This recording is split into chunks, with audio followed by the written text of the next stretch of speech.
দুনিয়া ভোগ করতে সমস্যা হয়েছে কি তাহলে এক বোবাও তো দুনিয়া ভোগ করে নিয়া, তাহলে আমি আর আপনি কথা বললে আর অতিরিক্ত কি ভোগ করলেন? অতিরিক্ত কি পাইলেন? যে দুনিয়া বোবাই পাইল, সেই দুনিয়া আমি কথা বলে আমি বেশি কি পাইলাম? অতিরিক্ত কি ভোগ করলাম? একটা বউই তো এটা তো বউ আরো আছে, জীবুতই তো এটা দায়িত্বেরও আছে। এখন গড়ই তো না, তো গড় তো আছে বেটা বলে। এই জন্য ইন্নাল্লাযীনা ইয়াতলুনা কিতাবাল্লাহ, কোরআনুল কারীমের তিলাওয়াত আজকের থেকে সিদ্ধান্ত নেন, আবার ঘুরে দাঁড়ান। মুমিন হারে না, মুমিন হেরে যায় না, মুমিন দুর্বল হয় না, মুমিন পরিশ্রমী হয়, মুমিন মেহনতি হয়, মুমিন মেহনতি হয়। এজন্য আবার শিখেন, শিখতে শুরু করেন।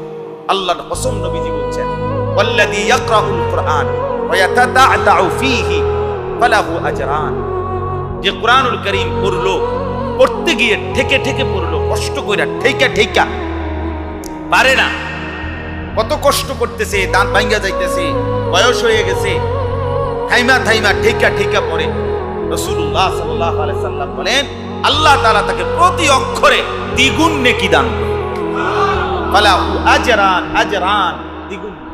এমনিতে এক অক্ষরে 10 নেকি, তো যে ঠেকা ঠেকা পড়ে কষ্ট কইরা, আল্লাহর কসম তার প্রতি অক্ষরে 20 নেকি।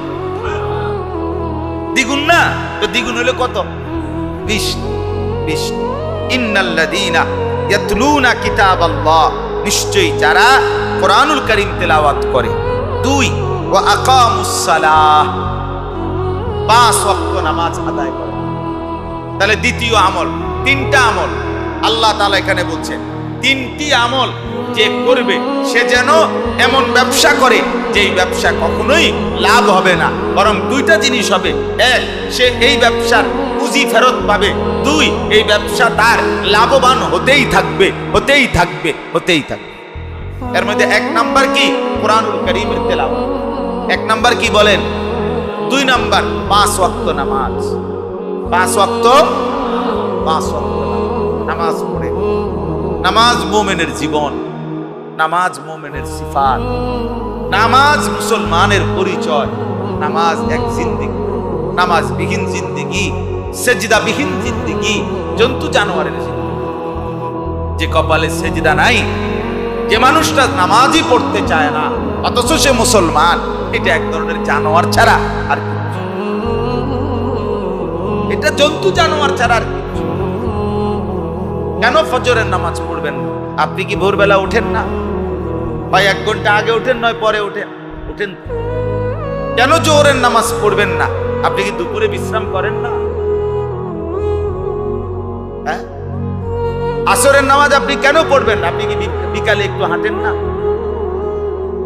তাই কেন মাগরিব পড়বেন না? কেন ঈশা?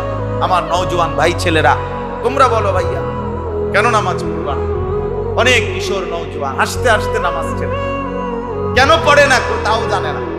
জিজ্ঞাসা করেন না যে ভাইয়া নামাজ পড়ো না কেন? নামাজ না পড়ে কি অর্জন হয়েছে তোমার? কিচ্ছু না, গোড়ার ডিমও না, গোড়ার ডিমও না, কিচ্ছু অর্জন হয় নাই। এমনি পড়ি না। কেন পড়ো না? এমনি কেমনে, কি লেখা, কিচ্ছু বলতে। জীবনে যার কোনো লক্ষ্য উদ্দেশ্য নাই, জীবনে যার কোনো গন্তব্য নাই, যে বলতে পারে না আমি হাসলাম কেন, তো পাগল। আমি যদি একজন হাসি দিছে মনে করেন, তাই বললাম ভাই হাসলেন কেন? হাসছি। আরে কি লেগে আসছেন? কইতারেন না? না কইতারি না। তো আরেকজনে কি পাগল, কইতারেন এতে কি লেগে আসছে, এতে বলে কইতারেন। কথা বলেন, এটা বলবে কিনা বলেন? তাইলে তুমি হাসলা কেন, কাঁদলা কেন, হাঁটলা কেন, ঘুরলা কেন? কেন মুসলমান হওয়ার পরে জিন্দেগিটা শেষ করে দিলা কেন? এই জন্য 5 ওয়াক্ত নামাজ পড়া, এই জিন্দেগি, এটা একদম সহজ হিসাব। জীবনটা সহজ হয়, সুন্দর হয়, পাক পবিত্র জিন্দেগি হয়। যে মানুষ 5 ওয়াক্ত নামাজ পড়ে তার শরীর পবিত্র থাকে, কারণ সে বারবার ভাবে আমাকে ওযু করতে হবে, নামাজ পড়তে হবে। সে শরীর নাপাক বানাইতে চায় না, অপবিত্র বানাইতে চায় না। এই জন্য তার জিন্দিগি সুন্দর হয়, তার আখলাক সুন্দর হয়। নামাজ পুরা জিন্দিগি গড়ে দেয়। উতলু মা উহিয়া ইলাইকা মিনাল কিতাব ওয়া আকিমিস সালাহ ইন্নাস সালাতা তানহা আনিল ফাহশাই ওয়াল মুনকার। আল্লাহ তাআলা বলেন নিশ্চয়ই নামাজ একজন মানুষকে যাবতীয় অশ্লীলতা, গুনাহ, আল্লাহর নাফরমানি থেকে ফিরায় রাখে। এজন্য 5 ওয়াক্ত নামাজ পড়বেন তো ইনশাআল্লাহ? বলেন ইনশাআল্লাহ। ভাইয়া মহব্বত করে বলেন মহব্বত। এটা রমজান বাপ, এটা রমজান, এটা রমজান, মাগফিরাতের দশক, গুনাহ মাফ চাইবার সময়। রমজানের শেষ মাঝের দশক, গুনাহ মাফ চাওয়ার দশক। আল্লাহর কাছে কেঁদে কেঁদে বলেন, আল্লাহ পেছনের জিন্দেগি মাফ করে দেন, আগামী জিন্দেগি সুন্দর করে দেন। আমি তো তোমারই বান্দা মাওলা, ভুল তো আমার হবেই, আর তুমি আছো, তুমি তো মাফ করবেই। আল্লাহ বলেন, বান্দা ঠিক আছে, দিল থেকে যদি বলো আর করবা না গুনাহ, আগামী জিন্দেগি সুন্দর করে চলবা, এটা যদি দিল থেকে চাইতে পারো, আমি আল্লাহ ওয়াদা দিলাম মাফ করে দেব। ওয়ালিল্লাহি উতাকাউ মিনান নার। নবী সাল্লাল্লাহু আলাইহি সাল্লাম বলছে, রমজান মাসে আল্লাহ তাআলা তার কোটি কোটি বান্দাকে জাহান্নাম থেকে মুক্তি দিয়ে থাকে। এক গোত্রের নাম বলছে নবীজি, ওই গোত্রের যতগুলো বকরি আছে, এই বকরির গায়ের পশমের চাইতে বেশি পরিমাণ বান্দাকে প্রতি রাতে আল্লাহ তাআলা রমজানে মাফ করে থাকে। 200টা ছাগল একসাথ করে এবার গুনেন তো, 200টা ছাগলের গায়ে সবগুলোর মোট পশম কয়টা? 2000 ছাগল একসাথ করে গুনেন তো, যে 2000 ছাগলের গায়ে পশম কয়টা? কে গুনবে? আপনি গুনবেন? হাজারা গুলাইবেন এগুলা? হ্যাঁ, তো তার চাইতে বেশি পরিমাণ বান্দাকে আল্লাহ তাআলা রমজানে প্রতি রাতে মাফ করে দেন। ইয়া বাগিয়াল খাইরে আকবিল। আল্লাহর ফেরেশতা ডাকে, এ নেক কাজের জন্য যারা আগ্রহী, আও না, রমজান আসো, সেজদা দাও, 70 গুণ নাও, রুকু করো একটা, লিখা হবে 70টা। বাহ! আমরা হারাম শরীফে ছিলাম, গত রবিবার আসছি আমি, তো হারাম শরীফে মক্কা শরীফে ছিলাম উমরায়, নিয়ত করছি রমজানে, সেজদা দিলাম তো 1/70, আর এমনিতে হারাম মক্কা নগরীতে মসজিদে হারামে 1 লক্ষ, তাহলে 1/70 লাখ। এক সেজদা 70 লক্ষ সেজদার সমান। রমজান, রমজান। আপনি গিয়া দেখেন মক্কায় কি চলতেছে, কি পরিমাণ আল্লাহর বান্দা, উলামা, দিনদার মুসলমান ছুটছে আল্লাহর ঘরে। পুরা হজ্জের চাইতেও বেশি ভিড়, এত বেশি মানুষ প্রতি বেলায় নামাজে ভিড় আর ভিড়। 2 লাখ টাকা লাগে, 1.5 লাখ 2 লাখ টাকা লাগে আল্লাহর ঘরে উমরা করতে, 6-7 লাখ টাকা লাগে হজ। পাহাড়ের মতো মনে করে অনেক, পাহাড়। 6 লাখ টাকা হুজুর, 6 লাখ টাকা ব্যবসাত লাগাইলে আজ সুবহানাল্লাহ কত টাকা লাভ হয় এক বছর? এটা কম পক্ষে 12 লাখ টাকা হবে। এটা বুঝি কথা হইল? এটা বুঝি কথা হইল? 6 লাখ টাকা দুনিয়ার ব্যবসায় লাগাইলে যদি 12 লাখ টাকা হবে না? এত এত রং না টিহা, এত রং না। হ্যাঁ, আমরা দুনিয়াতে তো থাকি, সিরা খাই, এত সুখ না। এক বছরে 6 লাখ টাকা 12 লাখ টাকা যাবে ব্যবসা, এত সহজ না। হালাল ব্যবসা হইল, বাটপারি হইলে ভিন্ন কথা। কিন্তু একবার হজ, আল্লাহর ঘর জিয়ারত, সেটা তো আখিরাতের ব্যবসা। এই যে এখানে আল্লাহ তাআলা পরিষ্কার আখিরাতের জন্য সমস্ত আমলকেও আল্লাহ কি বলছে? ব্যবসা বলছে। তাহলে এটা তো ব্যবসায়ী। আপনি 6 লাখ টাকা আখিরাতের ব্যবসায় খরচ করেন, যেদিন 6 লাখ টাকার ব্যবসা পুঁজি লাগাইলেন আখিরাতের জন্য হজ্জের সফরে, আল্লাহ রাসূল বলছে যেদিন হজ করলো বান্দা, মানে আরাফার ময়দানে হজ্জের চূড়ান্ত কাজটা শেষ করলো, রাসূলুল্লাহ সাল্লাল্লাহু আলাইহি ওয়াসাল্লাম বলেন সন্ধ্যাবেলাতেই ওই আল্লাহর বান্দা এমন হয়ে যায় যেন মায়ের পেট থেকে নতুন বাচ্চা যেমন নিষ্পাপ হয়ে বের হয়ে যায়। রাজাআকা ইয়াউমিন ওয়ালাদাতহু মা যেমন নতুন বাচ্চা প্রসব করে গুনাহমুক্ত, এই আল্লাহর বান্দা হজ করে হয়ে যায় এমন গুনাহ। এজন্য আল্লাহর ঘর দেখার স্বপ্ন দেখে ওই চোখ সার্থক হবে যে চোখ কালো গিলাফ দেখে, কাবার কালো গিলাফ, মদিনার রওজা পাকের সবুজ গম্বুজ, এ দেখতেই দিল লাগে। এজন্য এটা এত কিছু হিসাব করা হয় না। টাকা মিলাবেন, সব কিছু ব্যস্ততা থেকে অবসর হবেন, ছেলেগুলারে বিদেশ পাঠাইয়া সারবেন, মেয়ে বিয়ে দিয়া সারবেন, তারপরে একটু লাইন ফাইন হইলে তারপরে আস্তে ধীরে শেষ বয়সে আল্লাহ যদি নেয়, হ্যাঁ আল্লাহ ঠেকায় পড়ে গেছে, আমরা আল্লাহ নেউনা বান্দার অভাব পড়ে গেছে, আমাদের নিতে আল্লাহ যদি নেয়।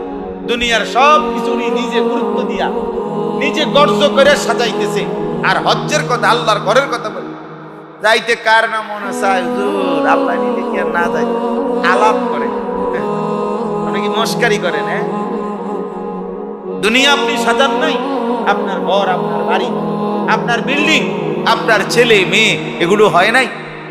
আল্লাহ আমাদেরকে তৌফিক দান করেন। চলেন তো বলতেছিলাম 5 ওয়াক্ত নামাজ। তাহলে 1 নাম্বার কি?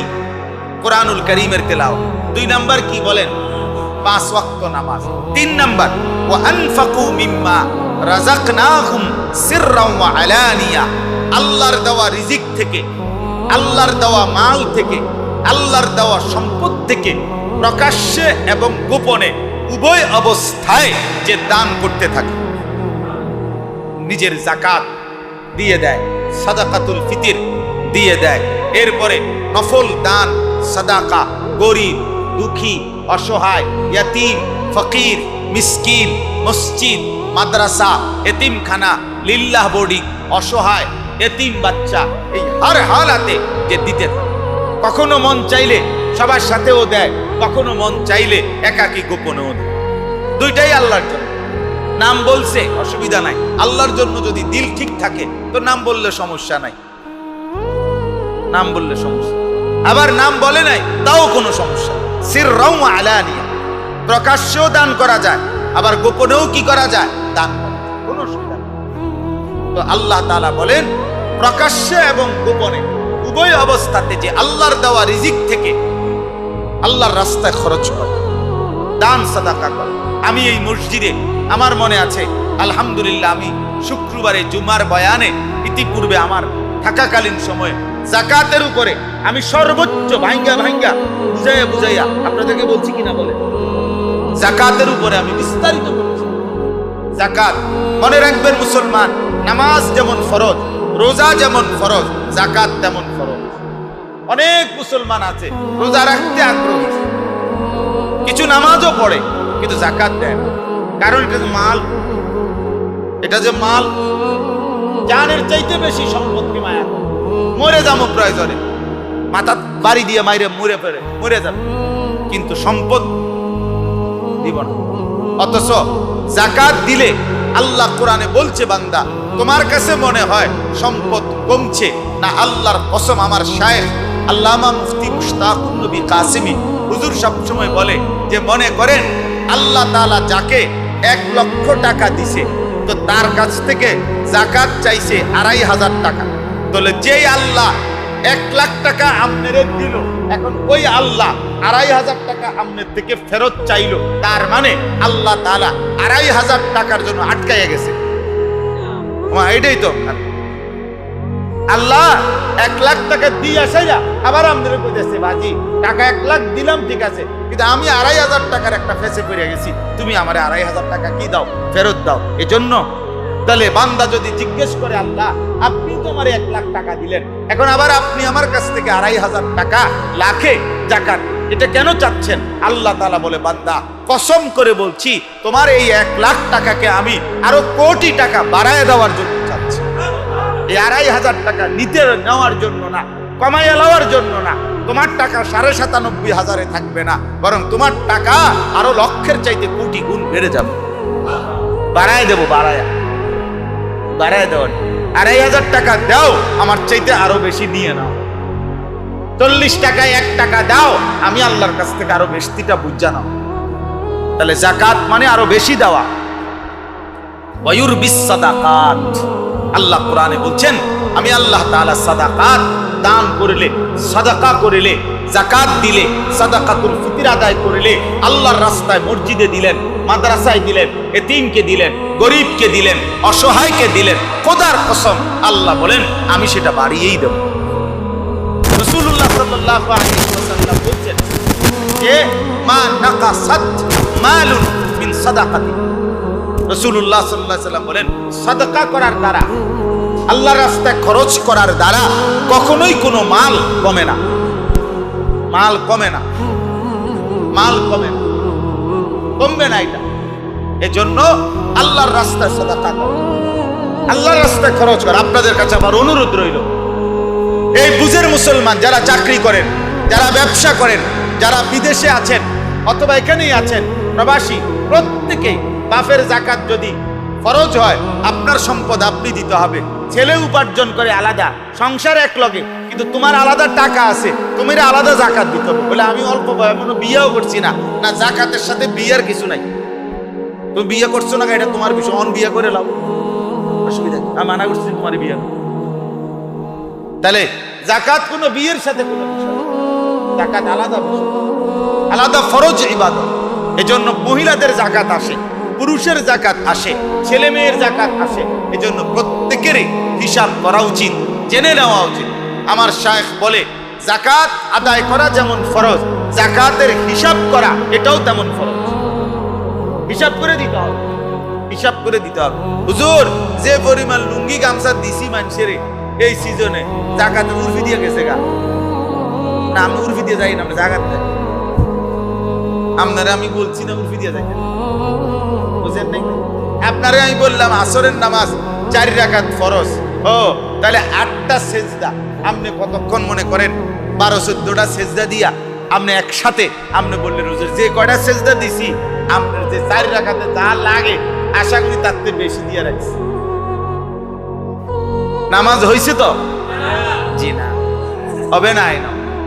আপনি এত বেশি দরকার নাই আমার, আপনি আমার 8টা সেজদা নিয়ম মাফিক গুণা দেন, 4 রাকাত বুঝায় দেন, তাইলে ইনশাআল্লাহ। এই জন্য আল্লাহর দেওয়া মাল থেকে খরচ করা। যে মানুষ যাকাত দেয় না সে বখিল, যে সাদাকাতুল ফিতর আদায় করে না সে বখিল, যে দান সদকা করে না সে বখিল, সে কৃপণ। আর আল বখিল আদুউল্লাহ, কৃপণ ব্যক্তি আল্লাহর দুশমন, আল্লাহর দুশমন। এইবার চলেন আরেকটু, অসুবিধা নাই, নামাজ আজান একটু পরে হবে, বাকিগুলো আমি তর্জমা বলবো, মানে এই 3টা কথা শেষ মূলত। তাহলে 1 নাম্বার কোরআনুল কারীমের তেলাওয়াত, বলেন কি? 2 নাম্বার 5 ওয়াক্ত নামাজ। 3 আল্লাহর দেওয়া সম্পদ হতে ব্যয় করা, খরচ করা, মানে যাকাত দেওয়া। 1 নাম্বার হলো যাকাত, যাকাত। তাইলে যে ব্যক্তি নিয়মিত কোরআনুল কারীম তেলাওয়াত করে, 5 ওয়াক্ত নামাজ আদায় করে, আল্লাহর দেওয়া সম্পদ থেকে খরচ করে, আল্লাহ বলেন ইয়ারজুনা তিজারাতান লান তাবুর, এই মানুষটা এমন একটা ব্যবসার আশা করে যেই ব্যবসার লান তাবুর, কখনোই লস হবে না।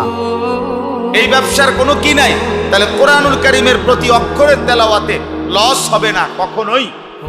5 ওয়াক্ত নামাজের প্রত্যেক ওয়াক্তের দ্বারা আপনার জীবনে কোনোভাবে খোদার কসম লস হবে না। এজন্য নামাজ পড়লে কাস্টমার চলে যাবে, যাবে না বেটা। নামাজ পড়লে দোকানে বেচা কিনা কম হবে, হবে না বেটা। বরং আল্লাহ তো ওয়াদা দিছে, এটা এমন ব্যবসা, নামাজ কোরআন এমন ব্যবসা, দান সাদকা এমন একটা ব্যবসা, যেই ব্যবসায় আমি আল্লাহ ওয়াদা দিছি লস হবে না, দুনিয়াতেও না আখিরাতেও না। আখিরাতে এটা লস হবেই না, হবেই। হুজুর এই সময়টা বেচা কিনা টাইম, এই সময় দোকান বন্ধ করে নামাজে চলে গেলে হ্যাঁ ক্ষতিগ্রস্ত হবে, কোনো ক্ষতিগ্রস্ত হবে না। কুল মা ইনদাল্লাহি খায়রুম মিনাল লাহবি ওয়া মিনাত তিজারা। আল্লাহ কোরআনে বলছে, বন্ধু বলেন আমি আল্লাহ তাআলা নামাজের বিনিময়ে, সেজদার বিনিময়ে আমি যা দেব তা তোমাদের এই ব্যবসা এবং তামাশার চাইতে কোটি গুণে উত্তম, কোটি গুণে উত্তম। তাইলে এই কথাটা আপনারা বুঝলেন যে এই 3টি আমল, কোরআনুল কারীমের তেলাওয়াত, 5 ওয়াক্ত নামাজ এবং নিজ সম্পদ থেকে আল্লাহর রাস্তায় খরচ করা এমন একটা ব্যবসা, যে ব্যবসায় কখনোই কি হবে না, বলেন না কি হবে না? আচ্ছা, তাহলে আসবে দুইটা, একটা হলো পুঁজি ফেরত আসবে, হ্যাঁ, অর্থাৎ ন্যায্য যেটা এটা আগে পাবে, আরেকটা হলো অতিরিক্ত লাভ হবে। আল্লাহ এখানে বলছে এবার দ্বিতীয় আয়াতে, লিওয়াফিয়াহুম উজুরাহুম, আমি আল্লাহ আমার ওই বান্দাদেরকে যারা কোরআন তেলাওয়াত করবে, নামাজ আদায় করবে, দান সাদাকা করবে, আমি তাদেরকে এই আমলের বিনিময়ে যা এটা পূর্ণ দেব।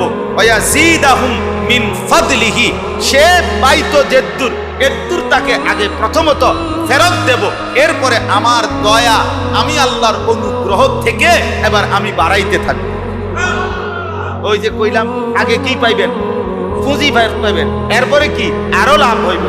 এবার আল্লাহ বলে, প্রথম তুমি নামাজ পড়ছো, একটা সেজদা দিছো, তো একটা সেজদা দিয়ে যে দূর পাও না এটা তুমি আগে পাইবা, এরপরে তুমি যা পাইলা এইটার উপরে আমি আল্লাহ এবার বাড়াইতে থাকবো। এক অক্ষর তেলাওয়াত করিলে কয় নাকি 10, তো আল্লাহ বলে যেন যে বান্দা এই প্রথম 10 ফেরেশতা তোমার এর মধ্যে লিখলো, তোমার পাও না তুমি পাইলা, এবার তোমার 10-এর উপরে আমি অতিরিক্ত দিতে থাকবো। এবার যদি বলি আল্লাহ আপনি অতিরিক্ত দিবেন কদ্দুর, তো আল্লাহ বলবেন বান্দা আন্দাজ করে তো আমি দিতে পারি কদ্দুর, তুমি বলো, তুমি কো না আমি কত বড়, আমি দিতে পারি কত বড়, আল্লাহ কত বড়, কোনো আন্দাজ আছে? কেউ পারবে আন্দাজ করতে? এবার যদি বলে আমার শায়েখ আল্লামা মুফতি মুশতাকুন নবী সাহেব হুজুর বলে, আল্লাহকে যদি জিজ্ঞেস করি আল্লাহ আপনি দিবেন কতক্ষণ, কতক্ষণ দিবেন, বাড়াবেন কতদিন, কতক্ষণ, আল্লাহ তাআলা বলবে বান্দা আমি আছি যতক্ষণ, বাড়াইতে থাকবো ততক্ষণ। এবার বলেন আল্লাহ আছেন কতক্ষণ, আল্লাহ আছেন কতক্ষণ? তাহলে কোরআনুল কারীম তেলাওয়াতের নেকি বাড়তে থাকবে কতক্ষণ, নামাজের নেকি বাড়তে থাকবে কতক্ষণ, প্রতিটা দান সদকার নেকি বাড়তে থাকবে কতক্ষণ, ইসরাফিলের ফু পর্যন্ত বাড়তেই থাকবে, বাড়তেই থাকবে, বাড়তেই থাকবে, বাড়তেই থাকবে, কোনো লস নাই। ইন্নাহু গাফুরুন শাকুর, নিশ্চয়ই আল্লাহ তাআলাই হচ্ছেন ক্ষমাশীল এবং বান্দা যখন শুকর আদায় করে তার প্রতিদানকারী, কৃতজ্ঞতার প্রতিদান প্রদানকারী আল্লাহ তাআলা। ওয়াল্লাযী আওহাইনা ইলাইকা মিনাল কিতাবি হুয়াল হাক্কু মুসাদ্দিকাল লিমা বাইনা ইয়াদাইহি, এগুলোর আর ব্যাখ্যা হবে না, শুধু তরজমা শুনেন।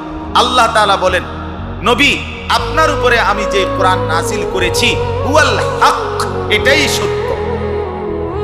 কোনটা? কোরআন। সবচেয়ে সত্য কিতাব কোনটা? কোরআন। মুসাদ্দিকাল লিমা বাইনা ইয়াদাইহি, এবং এটা এমন একটা কিতাব যেই কিতাবে পূর্ববর্তী এর আগে যেই আসমানি কিতাব আমি আল্লাহ নাজিল করেছি সেই সবগুলো আসমানি কিতাবের সত্যায়নকারী এই কোরআন। এই কোরআন পড়বেন, এই কোরআন ধরবেন, এখানে তাওরাতের শিক্ষাও পাবেন, ইনজিলের শিক্ষাও পাবেন, জবুরের শিক্ষাও পাবেন, পূর্ববর্তী আসমানি কিতাবের শিক্ষাগুলোও এই কোরআনের মধ্যেই পাবেন। সুবহানাল্লাহ। ইন্নাল্লাহা বিইবাদিহি লাখাবীরুম বাসীর, নিশ্চয়ই আল্লাহ তাআলা তার প্রত্যেকটা বান্দার ব্যাপারে সব খবর রাখেন, পূর্ণ দেখেন। আল্লাহ তাআলা আমাদের খবর রাখেন কোন কোন বিষয়ে? আল্লাহ তাআলা আমাদেরকে দেখেন কাকে কাকে, কখন কখন, সারাক্ষণ, সারাক্ষণ। সুম্মা আওরাসনাল কিতাব আল্লাযীনা ইসতাফাইনা মিন ইবাদিনা, আল্লাহ তাআলা বলেন আমি আল্লাহ তাআলা প্রত্যেক যুগে এই যে কোরআন, এই কোরআনের উত্তরাধিকার বানাচ্ছি আমার কোটি কোটি বান্দাদের মধ্য থেকে, আমি যাদেরকে বাছাই করি তাদেরকেই। অর্থাৎ কারা মুসলমান হবে, কোরআনওয়ালা হবে, মুমিন হবে, ঈমানওয়ালা হবে, এই যে 800 কোটি মানুষ যারা পৃথিবীতে এখন আছে তাদের মধ্য থেকে ওরা কেন কাফের, আমি কেন মুমিন, এটা কার ফয়সালা? আল্লাহ বলেন আমি বাছাই করি। ঈমানদার হবে কে? মুমিনের ঘরে জন্ম দিব কাকে? ঈমানদার পরিচয় মিলবে কার? এটা আমি আল্লাহর ফয়সালা। তাইলে এই জন্য কেউ মুসলমান হওয়া, কেউ ঈমানদার হওয়া, মুসলমানের ঘরে জন্ম নেওয়া খোদার কসম বাপ, এটা আল্লাহ তাআলার শ্রেষ্ঠতম দয়া। আল্লাহ যাকে চেয়েছেন তাকে ঈমানদারের ঘরে দিয়েছেন, আল্লাহ যাকে চেয়েছেন তাকে নাফরমানের ঘরে দিয়েছেন। আচ্ছা আমি আপনি যে মুসলমানের ঘরে জন্ম নিলাম, এমন একটা মা পাইলাম যেই মা কালেমা বলে, এমন একটা বাপ পাইলাম যেই বাপ কালেমা পড়ে। আল্লাহর কসম, এটা দুনিয়ার সর্বশ্রেষ্ঠ একটা নিয়ামত যে আল্লাহ আমাদেরকে দান করছে, দান করেছে। হ্যাঁ, ফামিনহুম যালিমুল লিনাফসি ওয়া মিনহুম মুকতাসিদ ওয়া মিনহুম সাবিকুম বিল খায়রাত বিইذনিল্লাহ। আল্লাহ বলেন আমার মুমিন বান্দা তিন রকমের হবে। কেউ হবে জালেম, নিজের উপরে জুলুমকারী, কেউ হবে মধ্যপন্থা অবলম্বনকারী, কেউ হবে আমি আল্লাহর ইচ্ছায় সর্বদা নেক কাজের প্রতি অগ্রগামী। মানুষ তিন ধরনের মুসলমান। এক ধরনের হলো জালেম।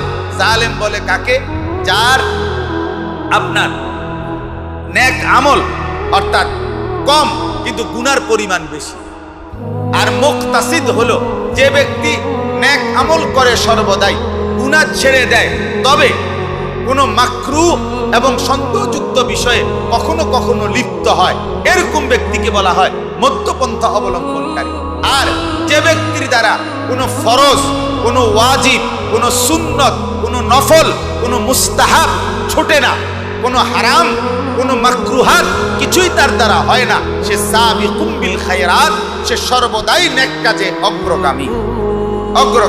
আল্লাহ তাআলা বলেন যালিকা হুয়াল ফদলুল কাবীর, যে নেক কাজে সর্বদাই অগ্রগামী, গুনাহ যার হয় না, আমল যার ছোটে না, আল্লাহ বলেন এরকম জীবন পাওয়া এটা আল্লাহর বড় দয়া, বড় মেহেরবানি, বড় অনুগ্রহ ছাড়া আর কিছুই না।